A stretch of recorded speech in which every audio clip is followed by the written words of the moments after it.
some different visual categories of art in general. And then I think I have some examples of the type of assignment we're going to do in this for this class. So whenever we talk about the visual elements and principles of design, all artists really have the same materials to work with, right? We have the same elements and principles to use, the same materials. So it's really just how we organize our vision to create our art, and that's what makes all of our art uniquely different. And that's a quote by Roy Lichtenstein. And so I wanted you to realize that is that we all, yes, there may be new things we discover and new materials that people start to use, but we're all really working with the same elements and principles of design. Composition and design are both words that describe like the end effect of making a piece of art, but design can also refer to the verb. It can be a verb of like creating the work of art. It can refer to the process. And composition tends to refer more to two-dimensional art. And the way I remember that in school was I was thinking of composing music like on paper. So we're always being affected by the art that others create, and other people are being affected by ours. So it's kind of an interesting world we live in. It's really almost impossible to say we're not influenced by what's created around us. I basically kind of, I think, said all of these different things. So I'll move along. Are there any good rules or rules for good design? It depends on who you ask, honestly. Some people have stronger opinions than others. We all have those things that we like and we don't like. So some people present those as absolutes, and other people present them as, I'd rather you not do that. So if you flip through an art history book, or just turn on a television or a computer and look at what's been made in the world of art, it's all over the place. So, it just depends on who you ask. My high school art teacher said never put stars or hearts on anything, or it won't be considered art. Obviously, that's not true. And she still comes to my art shows, even though sometimes those things appear on my work. There are other people I've heard like that say never center anything in a composition, but there's tons of symmetrical artwork that's been made and still made, so there's always going to be some rules that people have. Some people believe like compositionally you should follow like the rule of thirds always, but that's not always the case, as far as history and what's popular and celebrated and what people like. So there are guidelines. That's what we call them, guidelines, because they're things that may help you in certain cases, and I think they're good to practice and learn from when you're in school, to try out different techniques, different methods, different approaches. But then when you're ready to make your own art, you can kind of do whatever you want. And in this class, there's going to be some assignments where you're going to have more freedom, and some where you're going to, maybe be limited a little bit, but you'll still have freedom within those limitations. Because I think sometimes when we're limited, that's when we really become limitless, because we're forced to explore other ways of working with what we have. I think that's just life, honestly. So why do we study these design principles and the elements and all of that? It helps you connect more to like your inner design sense that you have. Like, what do you like? What do you want to use? It helps give you a better vocabulary about talking about your work and others' work that you encounter, which will be helpful in this class with our critiques that we have. And it will also help you be more sensitive to maybe the communication and expression that is present in other people's work, and maybe even see things in your own that you didn't notice before. So these are the different principles of design. And if you take in design 1, you've probably covered all these before. Possibly if you take an art appreciation, depending on your instructor, you may have spent more time on a lot of these things. So I'm not going to spend a lot of time going through each of these, but none of these are things like you have to have one or the other, or really every piece, it's going to kind of vary depending on your content. If you're wanting to make a piece of art that is about the chaos of war, you probably don't want your piece to feel super unified, right? Because that will be the opposite of what you're wanting to convey. So it's really more about choices that you make with these different principles of design that can help you communicate the content you intend more to the viewer. We really never can control the viewer, but we can do our best to try to see through the eyes of the viewer in what we create. So unity and variety are basically the same thing that they mean in everyday life as they mean in art. Unity means things appear to be working together as a whole, and variety is what counteracts unity and provides the interesting things and diversity in our work. So we want variety and unity, right, in most pieces, but there may be times that you choose to have more variety and less unity, and the other way around. It may go back and forth. So depending on what you do, it could be too boring if it's too unified, or too chaotic. But it all has to do with what you're wanting to convey. So here we can see harmony and variety in this painting by Jacob Lawrence. This is he was part of the Harlem Renaissance movement that took place in the mid 1900s. And you can see that there is repetition of like similar shapes throughout the composition that creates a sense of unity.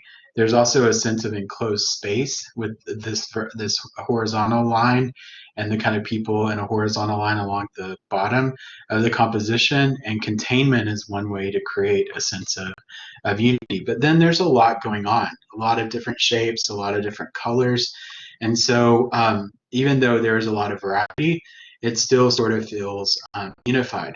Now, sometimes we talked a lot about color, and we saw how many different colors we can make. And so sometimes color can be distracting, and it can be the only go-to that we have. And I'm guilty of this too. Like sometimes if a painting doesn't look good, I just keep throwing more color at it thinking it's going to help. But sometimes it doesn't, because it's not always color that's the problem. So one trick that you can do is take a black and white photo of your paintings as you're working. Turn them upside down, turn them every which way possible, looking at them different, but also take a black and white photo and see, do you have enough contrast of value? Do you have enough repetition? Do you have similar shapes? Things like that. And so whenever you see it in black and white, usually you can see the other elements a little bit more clearly. And most of your phones, if you have like a smart phone with a camera on it, it'll have an option of how to take it in black and white. And that's a luxury that artists haven't always had. Matisse was actually one of the first artists to start photographing his work in different stages.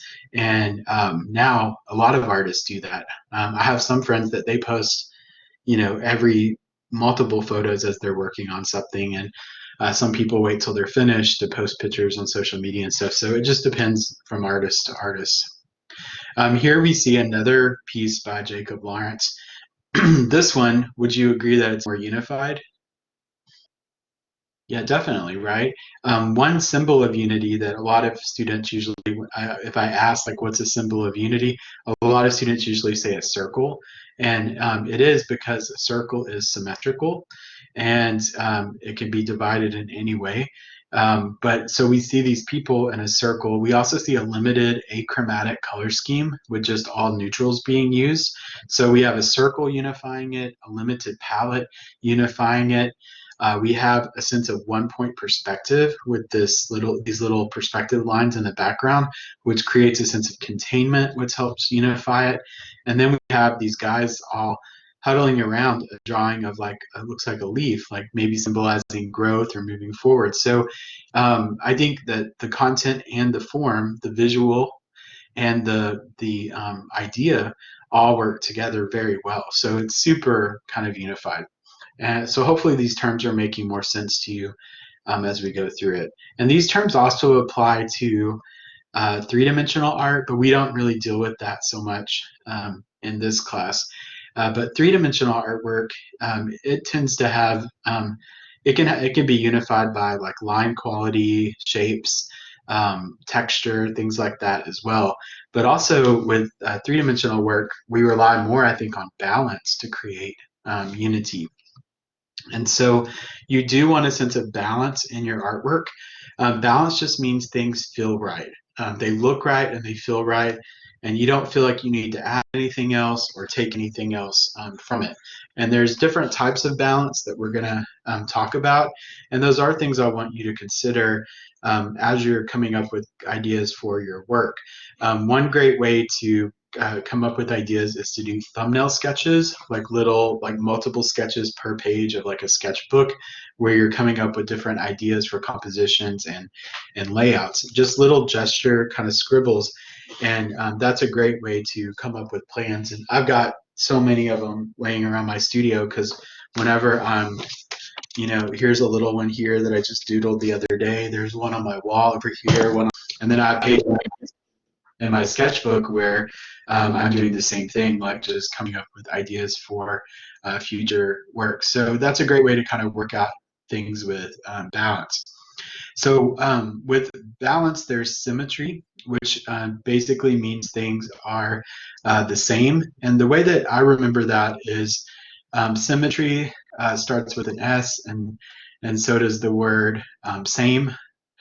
And so that's how I remember those two. And so symmetrical means that it's pretty much the same. And if you drew a line down the center, it's going to be the same on both sides. Or, there's bilateral symmetry, where it can be divided multiple ways.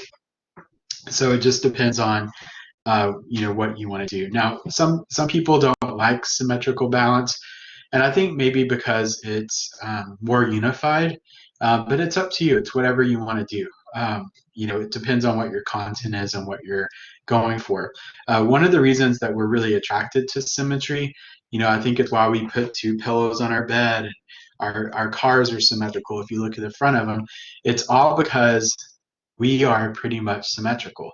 Most of the time we like to think we are, but most people actually have subtle differences in their faces, where one side may be slightly off than the other. So this is a normal photo of this guy, and then this is two left sides of his face, and then two right sides of his face. And you can see he looks pretty, I wouldn't say I see anything significantly off with his proportions, but you can see it when it's divided and put together this way. So a lot of scientists believe that the reason we organize things and we put pillows on either side of our couch and we put two things on this wall and two things on this wall is we're really making the world look like us. And cars, houses, you name it, if you think about it, you can probably find a face in it. Even plugs in the wall, they kind of look like faces, right?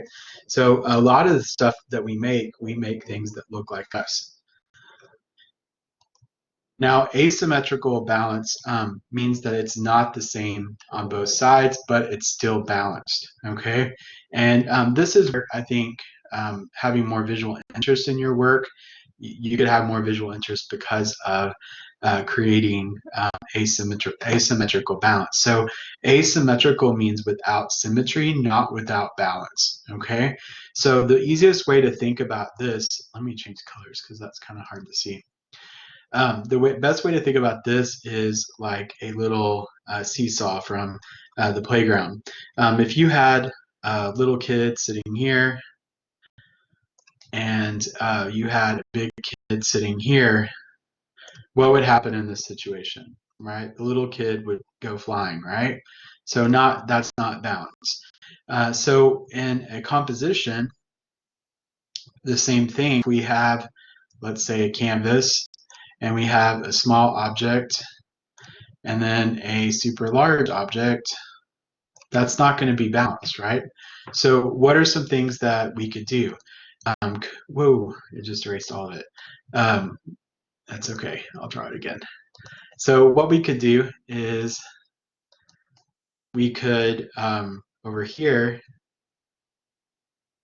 let's say this is I'll do the seesaw over here this time. So let's say we have a little kid here and then the big kid. We could add a couple of smaller kids, right, to balance out the larger kid. Same thing in a composition. We could have one large object and then several small objects to balance out the larger object. Another thing we could do, let's say that there is no there are no other little kids, and one of the little kid that is on the seesaw, let's say he set in glue and is stuck there. What we could do is maybe, let's say, put like a chainmail jacket that weighs a whole lot on him, giving him a lot of weight him down really good, and then the other guy would just not have anything, and maybe that would help him weigh a lot. Same thing in a composition. We could have a larger object over here, but then have a smaller object over here that's got more visually interesting texture or something like that that grabs our attention more. So there's a lot of ways to create asymmetrical balance. In artwork, though, it's kind of like whenever it feels balanced. You've probably all seen something you've done before, and it's like, I just need something else over here, something else over here.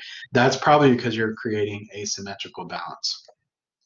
So these are some other ways that you can achieve that, that I talked about. I think most of these I kind of talked about. And then there's ways to do that color too. So warm colors are heavier than cool. I think we kind of talked about that before. Intense colors or more chromatic colors are heavier than pale colors. And then you can balance out complementary colors using each other if you use like one that's muted and one that's really intense. And I'll show you some examples of that. So like I said before, we just kind of keep working until it feels good. And you'll get to that point eventually. But we all have, I think we all have different senses of equilibrium too. Because I know sometimes I see other artists' work and I'm like, oh my gosh, if someone wasn't looking, I would so add something right here. Don't ever do that though. But sometimes it's like you're working with other people, their vision of what's balanced may not be quite the same as yours. So you kind of have to just see, what goes. And you probably walked into people's houses before too, and you're like, at least I'm that way. I have OCD, and so sometimes I'll go to my siblings or friends' houses, and I'm like, I need to rearrange your living room real quick if I'm going to stay here, because things just don't make sense sometimes, right? So here we have an example of asymmetry, and you've probably maybe all seen this painting before, but notice how it has a similar, let me change color here. It has a sort of symmetrical shape with this strong triangle or pyramid shape, but it's clearly not the same. It's not symmetrical. Then we have like this area over here of these really bright colors, which makes this side super heavy. But then the artist balanced it out by putting all these bright colors up in the sky. But it probably still felt really heavy over here. So what did we see the artist do? He put a highlight on this guy's foot over here. And so this kind of draws our interest over here, kind of creating more of a sense of visual balance. And so you may find yourself doing similar things. Notice this is also mostly a primary color scheme with just yellow, blues, and reds, and then a bunch of neutrals. Now here we have a painting by Degas. Degas is a master of using complementary colors and creating really hard asymmetrical compositions. And but they're always kind of fun to look at. So first of all, he's got this pole that's running right off center down the middle of the canvas. This is more about here. And then you have the biggest thing, the horse and this jockey right here that's making this side super heavy. And so right away, if this was black and white, it would so not be balanced. It would be imbalanced.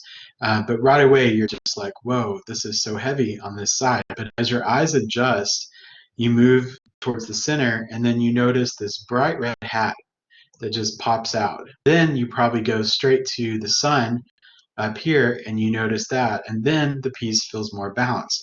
The reason all that happens is because the complementary color of red is green, and so you see all this muted mint green all in the grass, and so that makes that bright red hat pop even more. So that's how you use complementary colors to create balances, by muting one of them and then having the other one more intense.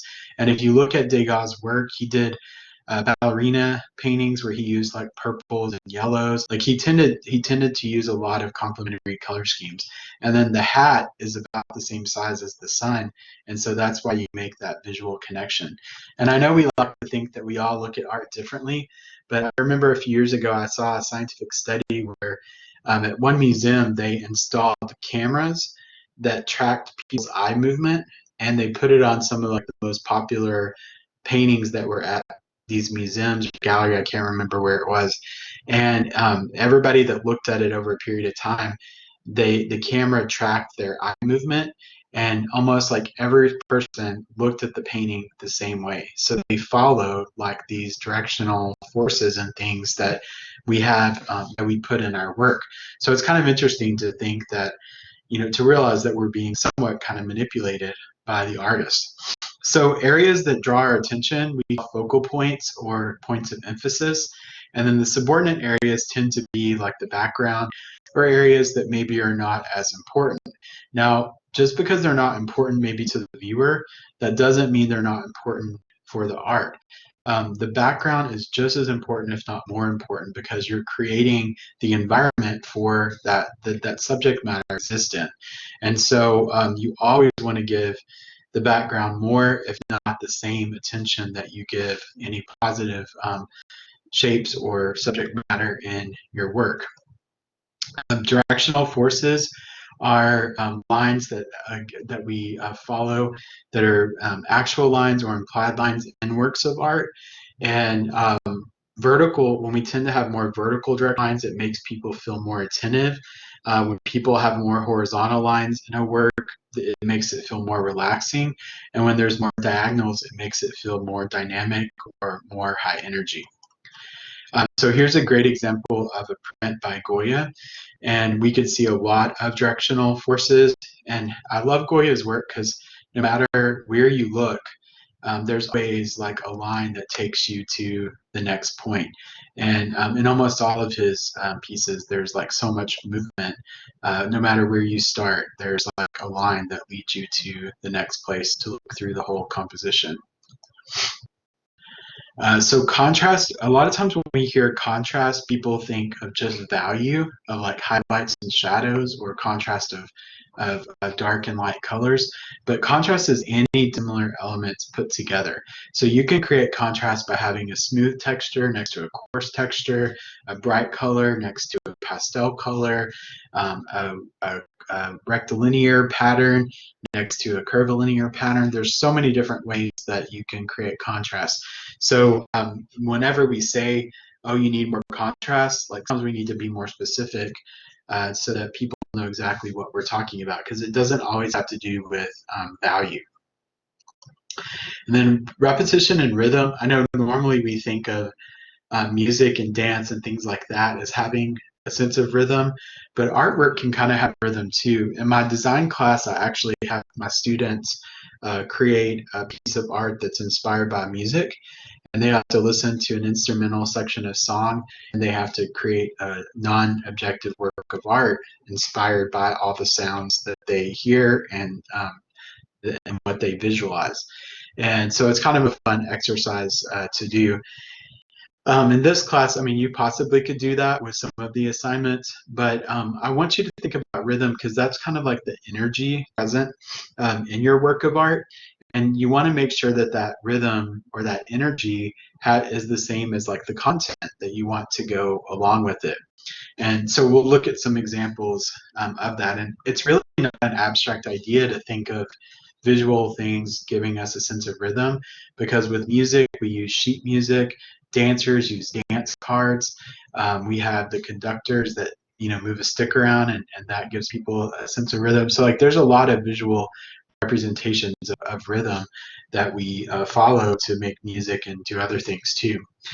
So here we have a few examples of works of art. This is a painting by Raphael, and it's the Virgin Mary, baby Jesus, and John the Baptist. And we can see that you may think, well, what kind of rhythm is present here? Well, it's not always like you hear a song in your head when you see it, but if you did hear a song in your head, I mean, what genre of music would you hear? death metal? Probably not, right? Techno? I don't think so. Maybe like classical, right? Something classical, easygoing, and because of all the curves, right? It's also in this circle, which makes us, we already talked about, is a very symmetrical, balanced shape that's unified. And so in this painting, everything is slightly rounded. The facial features, the eyes are a little bit more round, I think, than naturally they would be. Her neck is a little elongated to kind of go with the curve of the circle. Look at baby Jesus's leg. It's super chunky, right? There's just curves everywhere. The only right angle you can find is in this little crucifix right here.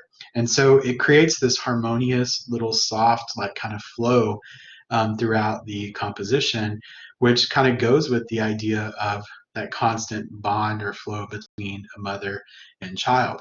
So again, you know, if he had painted this with rigid angles and rough textures, it wouldn't have that same sort of soft rhythm.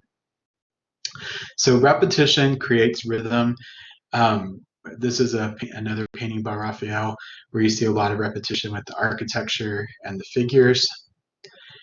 This artist created more meditative pieces that you almost would hear like the simple sounds of like the rotation of the waves, which would possibly put you in a meditative state. Here we just see two shapes, these irises, and then the blades of the plant, the leaves, and you know, it's almost just like two sounds, and you imagine this kind of slow climbing. So it's very, you know, low energy. Here, looking at these cranes and the way that they're walking, you can almost imagine at what space and the sounds that they're making as they walk along. So rhythm can play a big role in a work of art. Now, let's say that you're wanting to go the other extreme and create more sort of a sense of chaos. You can do that too. And so I wanted to show you one artist that kind of abandoned you know, those ideas of like, you know, still having a lot of unity. He still has unity in his work, but there's also a lot of chaos. And one of the ways that you can kind of create a sense of chaos and still have unity is to utilize every space that's available. And some people say, well, that makes it too busy. But sometimes when you're in chaos, that's how things feel. That's what my inbox feels like right now in my email. But this artist, Jose Clemente Orzocco, he was famous around the same time as Frida Kahlo and Diego Rivera, but he did not reach quite the amount of like celebrity sort of icon that they did, but he did achieve some great things in his lifetime. He grew up pretty poor. He worked at a firework factory as a child, and he almost lost his hand in an explosion at one point. And then as he got older, he started painting murals, and that's how he kind of made a name for himself. And he painted one of his most famous paintings is at Dartmouth College, and it was this huge mural about kind of what's going on with the world in the 1930s. So here we could see one of his pieces, and what I love is he always uses a color scheme, which is really, you know, as a teacher, we like to kind of see those things from time to time. But you can see here he used a warm analogous color scheme using like reds, oranges, yellow oranges, red oranges. He also has a strong central figure. And then, but the only thing that's different is all the negative space is also filled with symbolism and imagery. And so there's really not an area that you can rest your eyes at. But guess what? This is a time of conflict. So why would we want to rest? And he's trying to draw our attention. And this is supposed to be the leader of Mexican independence fighting off all these outside influences. And you can see him kind of twirling his arms. And guess what? This is on a ceiling. And these are the stairs that you would walk in the same movement of his arms. So there's this kind of interactive quality to the piece as well. But notice in the negative space, it's not just, oh, I'll just paint a texture in the background. You see swastikas, sickles, hammers, all other social and religious and political symbolism throughout the whole thing. Here's another one that he did. Again, a strong central figure. Then you see there are generals like stabbing this guy in the back. There's like gangsters running through the street. It looks like people drowning in religious attire and money. There's books being supported by cannons. You see, it looks like someone who graduated a little too late because they're a skeleton. Fallen temples, or maybe it's a poking fun of the how a lot of the government architecture in America is based upon European architecture. And then you see a woman leading children away that looks like they don't have any eyes. Pretty dark symbolism. I don't know how he would paint the world today if he was living, but it's pretty dark. But also notice he used a primary color scheme. It's mostly all red, blue, and yellow with neutrals mixed in. But again, lots of chaos happening. This one's probably my favorite that he did because it just I grew up in a very strict family, and sometimes I would have ideas that were a little too extreme, I think, for my parents at the time, or my stepdad. And this one, it's supposed to be Jesus, but he's like warrior Jesus. And when I first saw it, I was like, is that Rambo or Jesus or Rambo Jesus? I don't remember, the Sunday school tell. But it's really not meant to be taken literal. I think it has to do more with the idea of using religion as war or fuel for war. And we again see a warm analogous color scheme, a strong central character, and then in the background, just all this destruction. There's no people left. And you can see, ironically, Jesus has cut himself off the cross, and his wounds on his hands and feet are exaggerated, almost like, he was a fighter too, which is totally not the stories that you hear, right, of that religion. And you can see other religious icons falling and destroyed in the background. So I think his point that he was trying to make is that of the world's religions, if you take philosophy classes, you learn that they all start usually with peace and turning the other cheek and treating other people as you would like to be treated. But sometimes the way we see it depicted in the world, or is the opposite. And so I think it's just kind of a reminder of what is this really all about.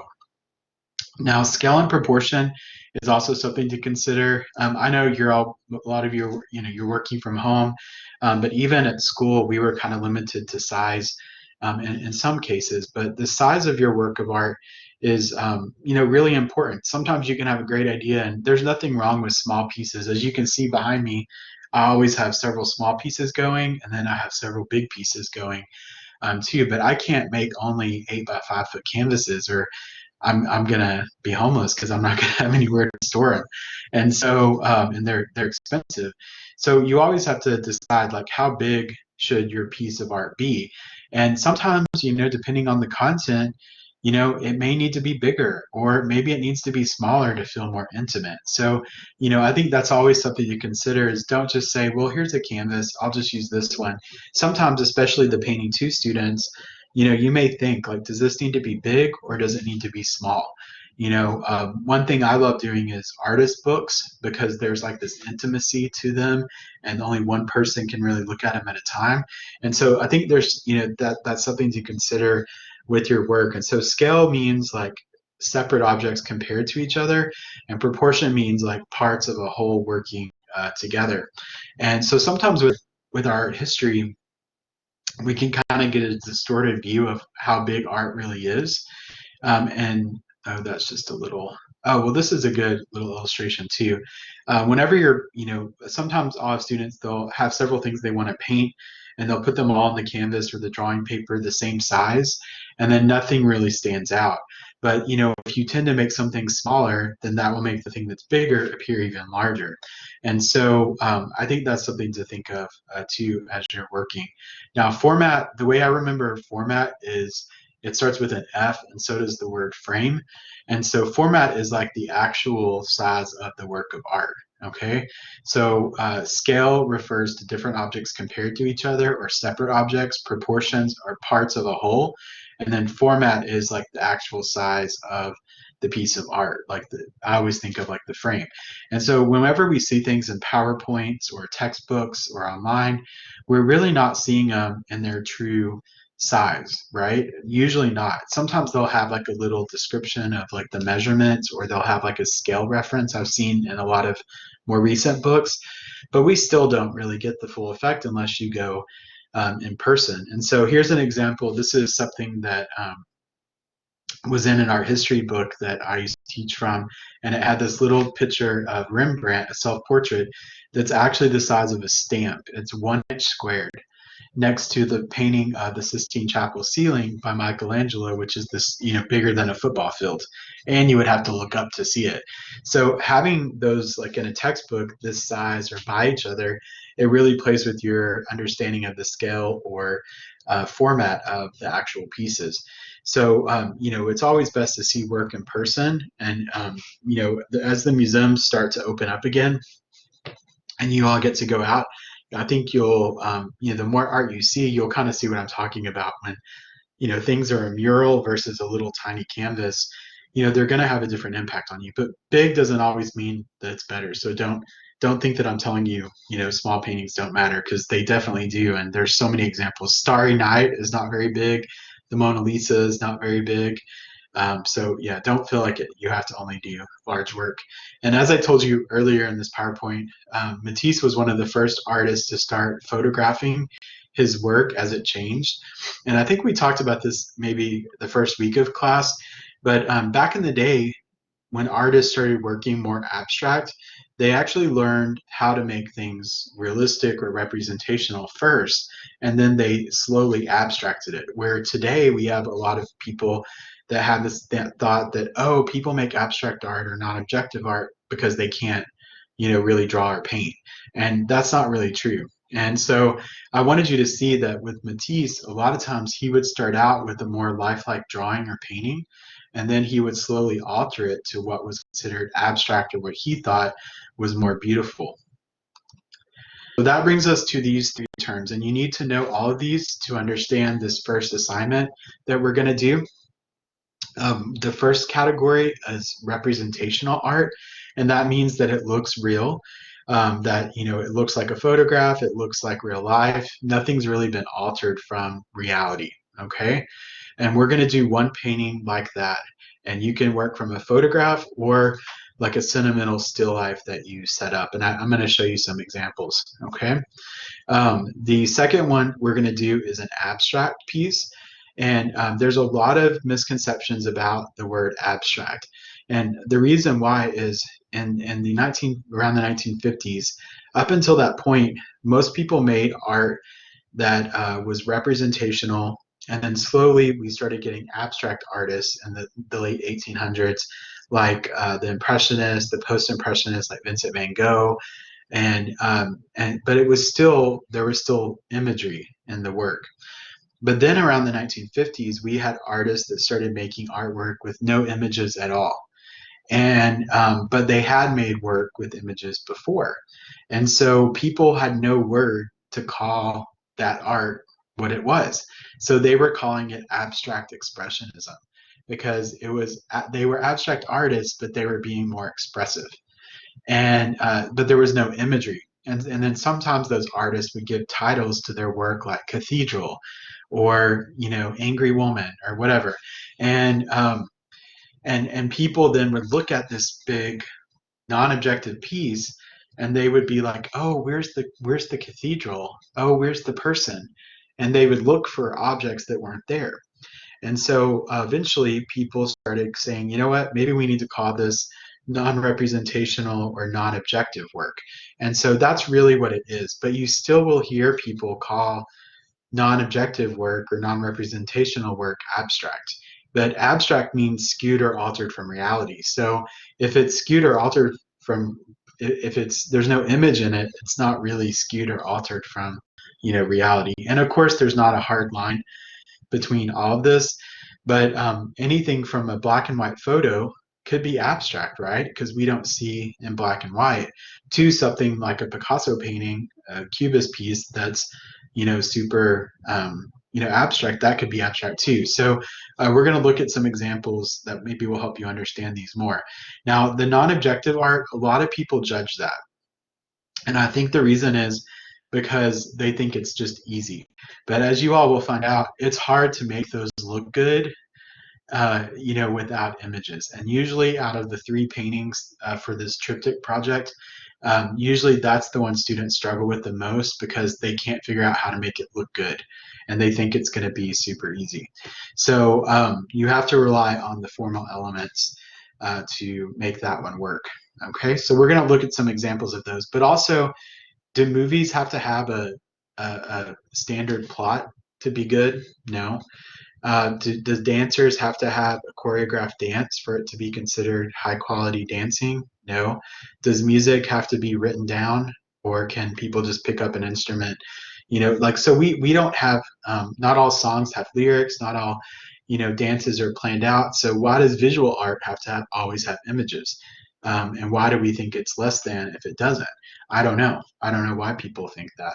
I think they just get jealous because they see a price tag next to it, and it makes them mad that someone can do something that they perceive as easy and make more money for it. And that's going to be the case with anything. I mean, some of the songs that you all are making popular on YouTube right now are not really things I would have thought would be popular, 20 years ago. So, we all have different tastes and things like that. So representational art, this is a piece by Magritte, and you can see it was a surrealist painter, which means he worked from like subconscious dreams, memories, and kind of created dreamlike compositions. And this one, though, he created this super realistic looking pipe. And I mean, I would call it representational, but underneath it in French, it says this is not a pipe. And here he was just playing with this because it is a painting. It's not a pipe, it's a painting of a pipe. And so it kind of plays with the idea that all art is a lie because it's not the actual things that it's pretending to be, but it's representational. Audrey Flack was one of the first artists to use acrylic, and her realistic paintings are so amazing. They're usually like really huge, like over 6 foot either way. And she would set up these bonitas, like still lifes of all these sentimental objects that represented like the shortness of time, beauty, all these things that fade. And so you can see in this one, and this is mostly acrylic. You can see like a skeleton, lipstick, grapes that are going to rotten, an hourglass, a candle that's going to burn out, a tarot card, a calendar, dice, a picture of her when she was younger. And this is all painted. And let me show you her. Remind me to show you her website once we leave, because she also does, guess what? Abstract and non-objective work too. So she does a lot of different things. Here we have another representational piece. This is from the Baroque era. And I love this piece because it's just the candle is the light source, but it also kind of becomes part of the subject matter as well. It kind of becomes a character in the painting altogether. Here, this is a acrylic painting. David Hockney was another one of the first artists to use acrylic paint when it was considered to be just for industrial purposes. And he did this portrait. David Hockney, you probably recognize his name. I think he's still alive. I Google him every day, it seems like, to see how he's doing because he's on up there. But have you ever seen those photo collages of like a bunch of Polaroid pictures put together to make like a bigger picture? He's also the first person that did that, and he was the first person to have an exhibit of all iPad art. So even though he's older, he's still keeping new, and like he's done so many first things in art.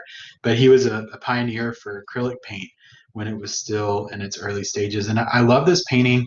I don't know who these people are, but I love how he was able to show how you can thin the acrylic to look more like watercolor, like in the background. But then there's like the thick texture in the rug and some of these other objects that are more chromatic. So he really pushed the paint to show that it was just as versatile as oil paint. So another representational piece.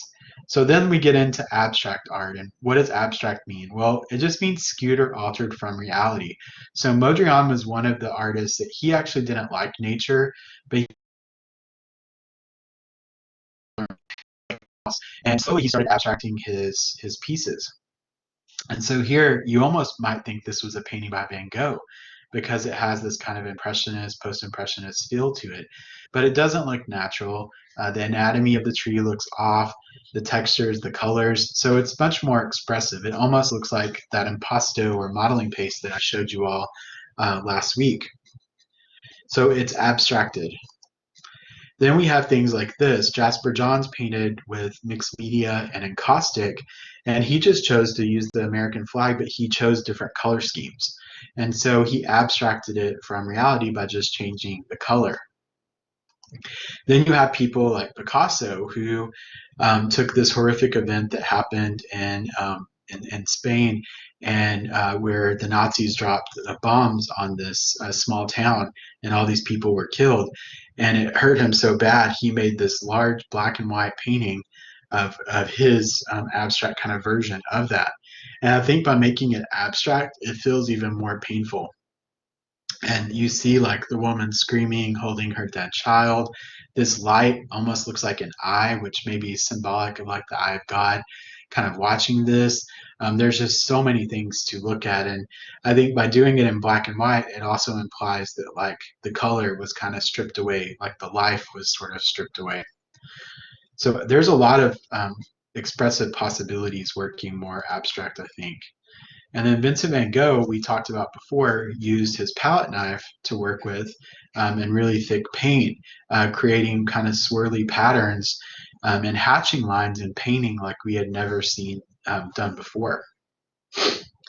Now, Mondrian eventually stopped working with imagery at all, and he started working totally non-objective with just geometric shapes, using just the primary colors, red, yellow, and blue. And he became so popular for this. He was the first person to do it, and so he got a lot of credit for that. But I know looking at it today, a lot of you may be like, I don't really get it. But no one had painted like this before. No one was using tape and painting flat shapes like this. He also believed he would be the last painter. This was the guy that painted the tree that I showed you earlier. But he thought he would be the last painter because he said he broke down the visual world of art to its bare essentials, which what he meant by that was the primary colors and black and white. And he worked like this for the majority of the rest of his career. And all these other artists started painting like him. So at the DMA, they had several pieces of his, but they also had people that followed in his footsteps that became known for their own way of working in this kind of style. And this influenced architecture. This influenced fashion design, textile design, you name it. If you look up like the mod movement, like that's where a lot of this inspiration came from. There were models walking down the runway wearing stuff like this. There was furniture that looked like this, carpet, wallpaper, you name it. This became like the new kind of popular thing. And then the houses started getting much more geometric, like we saw with like designs like by Frank Lloyd Wright and other artists that worked with more of those geometric based buildings. So his painting really did influence the world. And there's a building in downtown Dallas, I think it's off of like 75 and like Haskell maybe, and it's called the Mondrian Palace, and they have colored windows like this at the top, and that whole building was inspired by his work. And then we talked about Jackson Pollock before. He would listen to music, and you know the movie Pollock. If you've never seen it, Ed Harris plays Jackson Pollock, and Marcia Gay Harden is in it, and Jennifer Connelly. And it's a really sad story what happened to his life and those people that were hurt by his life. But the art side of it, Ed Harris learned to paint like Pollock, and he recreated a lot of his pieces. And it's a really, if you want to feel like you were there in this time period where people were trying to discover new ways to make art, and there was this pressure to be, you know, original, you will get that from the movie. And I think it may have won some Academy Awards and stuff for it. But Jackson Pollock, he had learned to paint representational, abstract. He had tried cubism. He had tried surrealism. And then one day, an accidental drip inspired him to take his canvas off the easel, put it on the ground, play his music, and just start slinging paint around. So, you know, there's always new things you can discover. And you can see him, and you can actually find video of him working because what was the magazine? there was a magazine that did like a whole video series over him, and I think it was Time or something like that. And here we have another artist, Jim Dine, who worked a lot from his memories and things like that, but mostly non-objective. This was a piece he did about a car crash that he barely survived. And there's no images. You see some shapes like some crosses and other kind of shapes, but there's no imagery. It just kind of feels like destruction and darkness. And supposedly the story that I was told is that he barely survived the car crash, but he never talked about it again. But a lot of his art was about like the things he remembered from surviving that. So it doesn't always have to be, hard times, but I wanted you to see that that sometimes the non-objective work actually means something too. And then Kandinsky was an artist that worked a lot from music, and sometimes there's imagery in his work, but he would listen to music and paint art based upon the music as well, like Jackson Pollock, but maybe a little more controlled. But the funny thing about Kandinsky that a lot of people don't know is sometimes he would be working on the front of the painting, but there was more he wanted to add, and he would flip it over and paint on the back too. And so his paintings sometimes were dual-sided. So one thing to just always consider as you work is think about the form and the content. Like what imagery do you want to use? What do you want the viewer to see? And what do you want the viewer to get from it? Because what you choose to show us is what's going to lead us to the meaning we get. So that meaning that you have to make sure that you choose the imagery from the viewer's standpoint without any prior knowledge, or they may not get there. And I'll give you an example. When I was in college, one of my friends in college, her mom died of cancer, this really aggressive cancer. Like we found out, she thought for months that she had bronchitis, and she kept getting on an antibiotic. And then one day she went to a specialist because it wouldn't go away, and they told her that she had this rare lung cancer. She didn't smoke, and within a month she passed away. And we were in college, and I had gone to high school with this friend too. And when she passed away, my friend she was so close to her mom, like it really destroyed her, and she wanted to quit school. But everyone was like, no, just keep going to school. Your mom would want you to stay in school and keep working. And so we encouraged her to put it all into her art. And so in painting class that semester, we were at UT Tyler. She started painting like these big red paintings. I mean, it just looked like someone bled all over them. And she was just writing like the F word and like cuss words and like putting really graphic imagery and stuff on them. And we all felt for her because everyone in the class knew what was going on. But my professor was like, I sympathize with you. I know what you've gone through, and I can see that the art is really helping you. But you have to realize there's probably not anywhere that would show this work because they're going to think it's too controversial. And she was just like, but it's about, losing someone to cancer. And he was like, well, what do you want to get out of it? Like, what would you want it to do? And she was like, I don't know, maybe make people, be inspired to find a cure or to research, how to help people or whatever. And he was like, but how are they supposed to get there if all they see is, blood red and the F word in their face? And I was like, oh my gosh, the only reason we're really drawn to this and understand it is because we know her story. So sometimes your art has to speak for itself. So he was just saying, like, for her not to be offended, that if some people saw her work, they might be offended not knowing the story. So it really, that moment, I'll never forget it because it made me think about, you have to think about what the viewer doesn't know always, that whole story. And so sometimes you have to alter your form in order to create the content that you want the viewer to get to, if they can even get to it. Hopefully that makes sense. You're probably like, what is he talking about? But I've seen it happen multiple times, and I have some more extreme stories I could tell you later that that I witnessed too. So here's an example. Both of these sculptures are of two figures kissing, but you would agree they're totally different, right? Visually, they look different, but also the content. Some people might look at them really quickly. My art appreciation students are always like, the content's the same, and I'm like, I am so sorry. This is not the same. If I put these both in my grandma's living room, you know, this one she would put a blanket over, and this one she would probably be like, can you go put that in the garden? It looks like it belongs outside. You know, they're not going to be seen the same. If you put both of these in a kindergarten class, they're not going to be, you know, seen the same way. So if you alter the form, the content's going to be different too. Uh, Georgia O'Keeffe painted a lot of things, but one of the things she's most famous for painting is flowers. And she started painting flowers up close, but making them really large. And she said she did that because she said she didn't really care for flowers, especially, but that she hated that they were so beautiful, but because they were so small that people took their beauty for granted. So she started making them really big.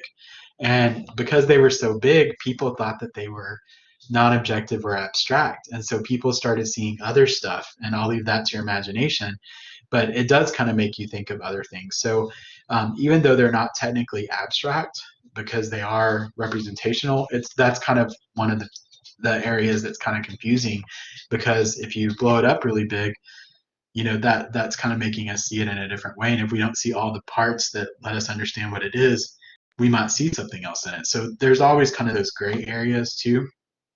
But I think we would all describe these as sensual, beautiful, colorful, exciting.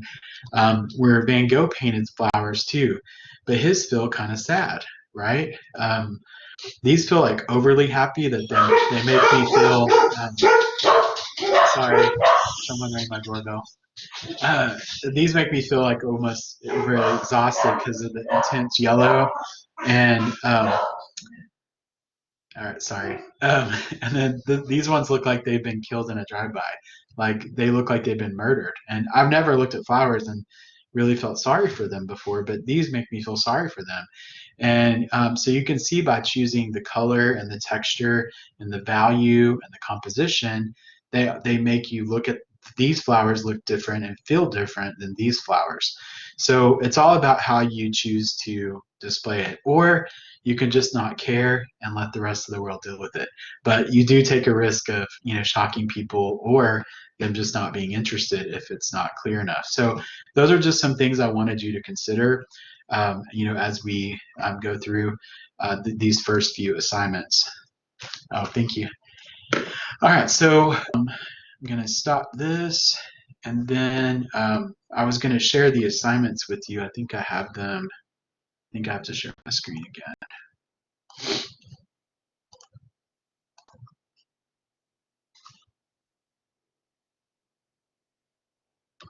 Okay, I don't know. Can you all see this? Oh, now I gotta, let me see. Yes, okay, good. Uh, where did it go? Okay.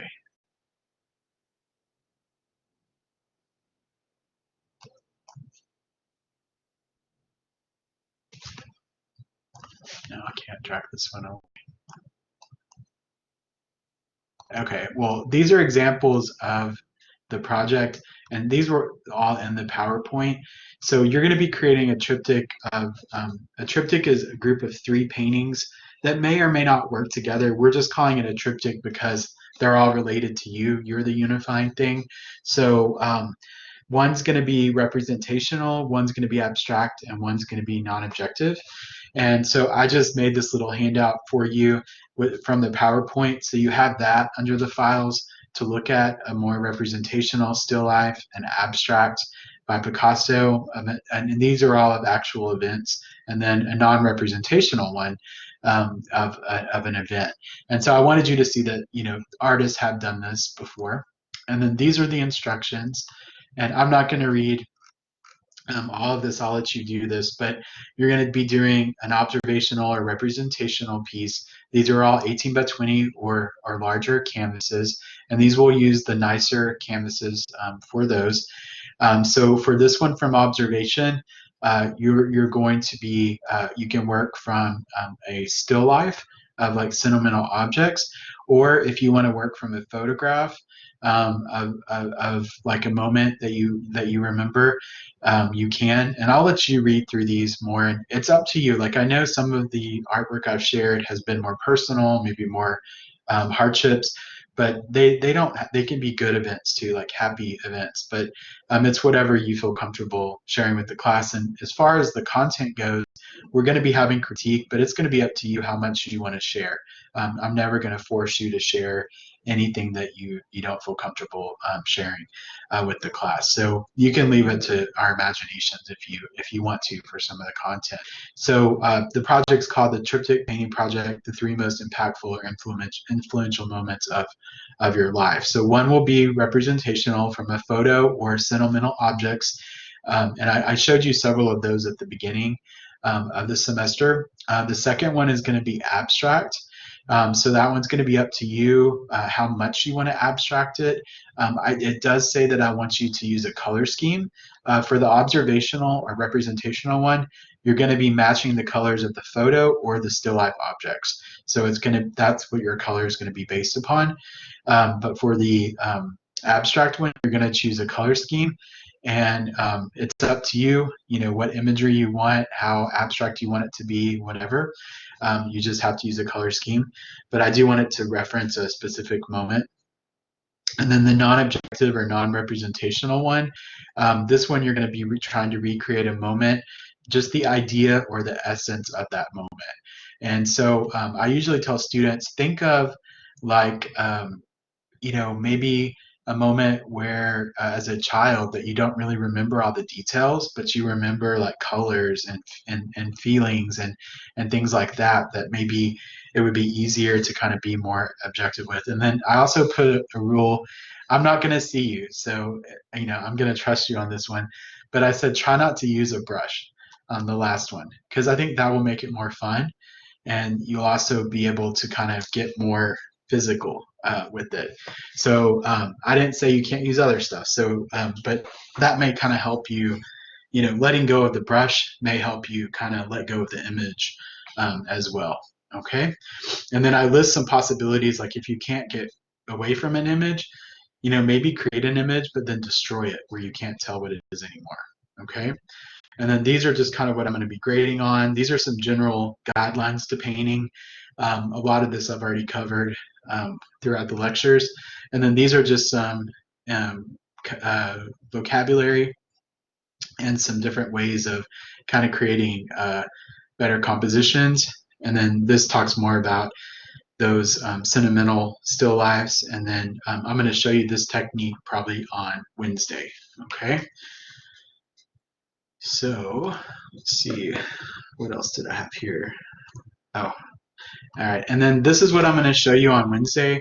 I made a handout with it just because I'm not going to be there step by step along the way, because you all may be working at different points on this. So this was I bought a house like 5 years ago, and that was something I never knew if I'd ever be able to do. And the farm I grew up on, or I spent part of my childhood on, when my mom was married to one of my stepdads, it had a pear tree, and I just remember loving the pear tree.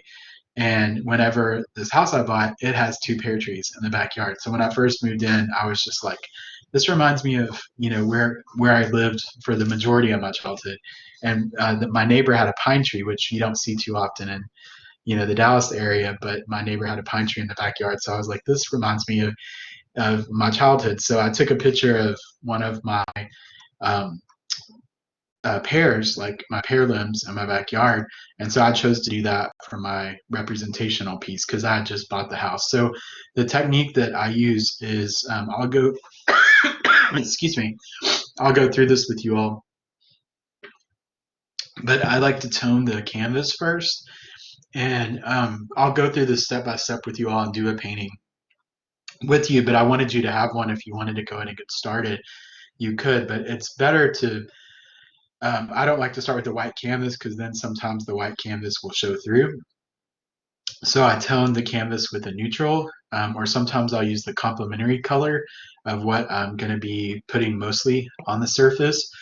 And then I block out really easily I kind of just sketch out the design with vine charcoal. And then I block in a lot of times the complementary colors or the darker tones that I see. And then I will start to go in and I like to work in the negative space first because I don't want to have to paint the background around the positive shapes. So I painted all the clouds first. Then I started working on the pear and the individual leaves. And then you can see it took me a couple of days. This was a summer class when I painted this. And I just worked each leaf, from the photo. And then this was my ended painting. And literally the day I brought it home, one of my former neighbors, they moved, saw it because I had it with me when I came home, and they bought it. And so I was like, well, this is good, if this happens more.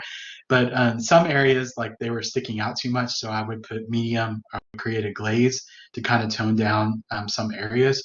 So I'll go through this, but this is the painting. This is not the photo. And so I know a lot of you have just seen my abstract work, and that's what I prefer to do. But I wanted you to see, like, you can do, anyone can learn to do either.